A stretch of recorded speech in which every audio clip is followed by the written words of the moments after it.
Assalamualaikum warahmatullahi wabarakatuh. Alhamdulillahirabbil alamin. Assalatu wassalamu ala asrofil anbiya'i wal mursalin wa ala alihi washabihi ajmain, amma ba'du.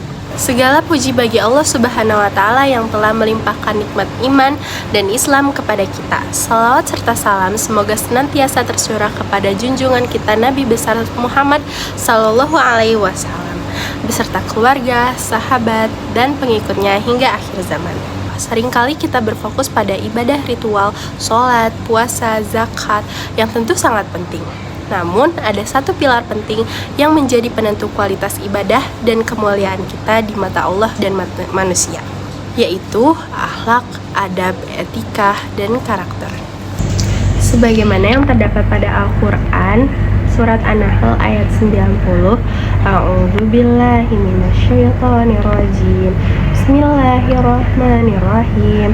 Innallaha ya'muru bil 'adli wal ihsani wa ita'i dzil qurba wa yanha 'anil fahsya'i wal munkari wal baghi ya'idukum la'allakum tadzakkarun, yang artinya sesungguhnya Allah menyuruh kamu berlaku adil dan berbuat kebaikan, memberi kepada kaum kerabat, dan Allah melarang dari perbuatan keji, kemungkaran, dan permusuhan. Dia memberi pengajaran kepadamu agar kamu dapat mengambil pelajaran. Kita sering mendengar istilah akhlak, adab, etika, dan karakter. Meskipun saling berkaitan, ada sedikit perbedaan penekanan. Yang pertama, akhlak. Akhlak adalah sifat batin yang tertanam kuat dalam jiwa yang darinya muncul perbuatan secara spontan dan mudah, tanpa perlu dipikirkan. Ini adalah nilai moral yang bersumber dari wahyu Al-Quran dan Sunnah. Contohnya itu seperti jujur. Nah, kalau misalnya kita jujur tuh yang otomatis bikin kita selalu berkata yang benar. Yang kedua adalah tata krama, sopan santun, dan etika dalam interaksi sehari-hari. Ia adalah implementasi lahirlah dari akhlak. Contohnya, berbicara dengan nada lembut kepada orang yang lebih dewasa atau yang lebih tua. Yang ketiga ada etika.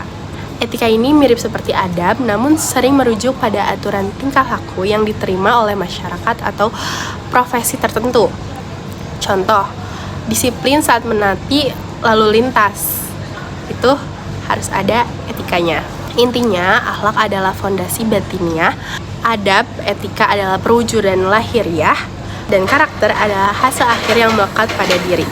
Pentingnya adab, akhlak, dan karakter itu apa sih? Yang pertama adalah penentu kesempurnaan iman. Di hari kiamat tidak ada yang lebih berat dalam timbangan amal seorang mukmin selain akhlak yang mulia. Seorang sholatnya khusyuk, puasanya rajin, namun lisannya tajam, perilakunya merugikan orang lain, maka ibadahnya bisa menjadi sia-sia. Kedua adalah kunci keberkahan ilmu. Para ulama mengajarkan adab lebih dulu sebelum ilmu. Ilmu tanpa adab ibarat pedang di tangan anak kecil. Ia bisa melukai diri sendiri dan orang lain. Seorang yang cerdas namun sombong, meremehkan orang lain, ilmunya sulit membawa manfaat dan keberkahan. Adab adalah wadah bagi ilmu. Yang ketiga, faktor utama kesuksesan dan kehidupan sosial.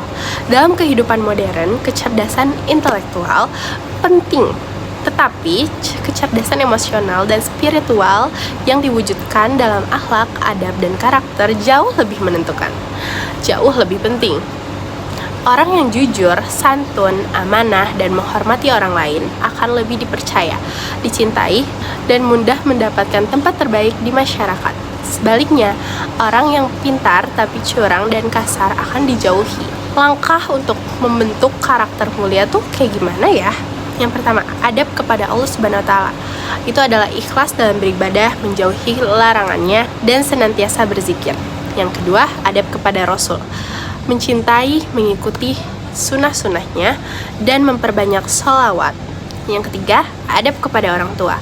Berbicara lembut, merendahkan diri, dan senantiasa mendoakan mereka. Yang keempat, adab kepada sesama manusia, menjaga lisan, tersenyum, berprasangka baik, dan menghindari ghibah serta fitnah. Yang kelima, adab kepada lingkungan, itu bisa dengan menjaga kebersihan, tidak merusak, dan menggunakan sumber daya secukupnya. Hadirin yang mulia, mari kita jadikan akhlak, adab, etika, dan karakter sebagai prioritas utama dalam hidup. Ia adalah mahkota kemuliaan yang menjadikan ilmu kita berkah, ibadah kita diterima, dan diri kita dicintai oleh Allah dan sesama. Jangan hanya menjadikan pribadi yang pintar, tapi jadilah pribadi yang santun dan berkarakter kuat. Karena sejatinya, orang yang paling baik di antara kita adalah yang paling baik akhlaknya. Sekian dari saya, mohon maaf apabila masih banyak kekurangan. Wassalamualaikum warahmatullahi wabarakatuh.